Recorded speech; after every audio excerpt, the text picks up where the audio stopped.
شروع اللہ کے نام سے۔ ناظرین کرام السلام علیکم، میں علی اکبر کاظمی رسول پور دولڑی میرٹھ سے آپ کی خدمت میں پیش کر رہا ہوں وہم اور اندھ وشواس کے خلاف مسلسل ایک گفتگو۔ ناظرین کرام، آج آپ کو تعویذات کی دنیا کی سیر کراتا ہوں۔ اس سے قبل آپ کو آیات قرآنی میں غور و فکر کی دعوت دیتا ہوں۔ سورہ یونس آیت 107 میں اللہ سبحانہ فرماتا ہے، اگر اللہ کی طرف سے تمہارے لیے کوئی نقصان اور پریشانی طے ہو تو پھر اللہ ہی اسے ٹال سکتا ہے، یعنی دنیا کی کوئی طاقت بھی نہیں ٹال سکتی۔ اور اگر اللہ نے تمہاری بھلائی اور خوشحالی کا فیصلہ کر لیا تو پھر اس فضل و کرم کو کوئی پلٹ نہیں سکتا، یعنی ساری دنیا کی طاقتیں بھی مل کر اس فضل کو نہیں روک سکتی۔ وہ اپنے بندوں میں جسے چاہتا ہے فائدہ پہنچاتا ہے اور وہ بڑا بخشنے والا ہے۔ اب سورہ بقرہ کی لگاتار 3 آیات 174، 175 اور 176 پیش ہے۔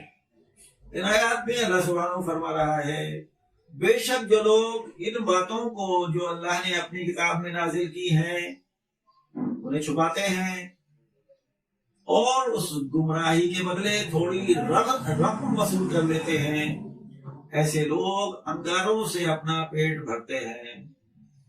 روز حساب اللہ ان کو اپنی رحمت سے دور کر دے گا اور ان کو دردناک عذاب میں گھیر لے گا۔ یہی وہ لوگ ہیں جنہوں نے ہدایت کے بدلے گمراہی پسند کی اور بخشش کے بدلے عذاب، بس یہ لوگ دوزخ کی آگ کو کیوں کر برداشت کریں گے۔ یہ اشارہ ان شیاطین سست افراد کی جانب ہے جنہوں نے مقصد نزول قرآن کو بدل دیا یا بدلنے کی کوشش کی، جبکہ قرآن کریم کے نازل ہونے کا مقصد خود قرآن یوں بیان فرما رہا ہے۔ متقین کو بشارت اور جھگڑالو قوم کو عذاب سے ڈرانے کے لیے، سورہ مریم، ان لوگوں کو صراط مستقیم پر رکھنے کے لیے جن کے دلوں میں خوف خدا ہے۔ یہ قرآن صاحبان ایمان کے لیے ہدایت اور رحمت ہے۔ ہم نے آپ پر کتاب نازل کی جس میں ہر شے کی وضاحت تفصیل موجود ہے، اور نہ کتاب اطاعت گزاروں کے لیے ہدایت، رحمت اور بشارت ہے۔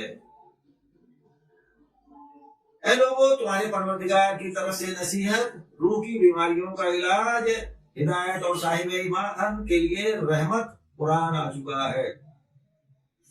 مسلسل یہ آیات قرآن کریم کے نزول کا مقصد بیان کر رہی ہیں۔ اسی طرح کی قرآن کریم میں سینکڑوں آیات موجود ہیں جن میں یہ واضح کیا گیا ہے کہ قرآن کریم ہدایت کی کتاب ہے۔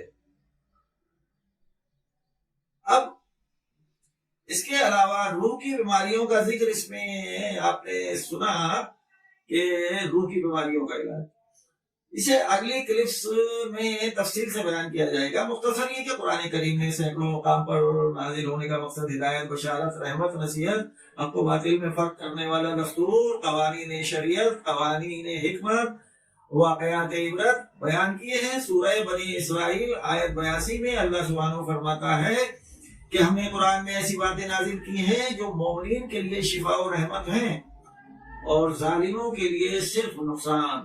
یہاں بھی لفظ شفا موجود ہے، جو بیماری ختم ہو کر صحت حاصل ہو جانے کے لیے استعمال ہوتا ہے۔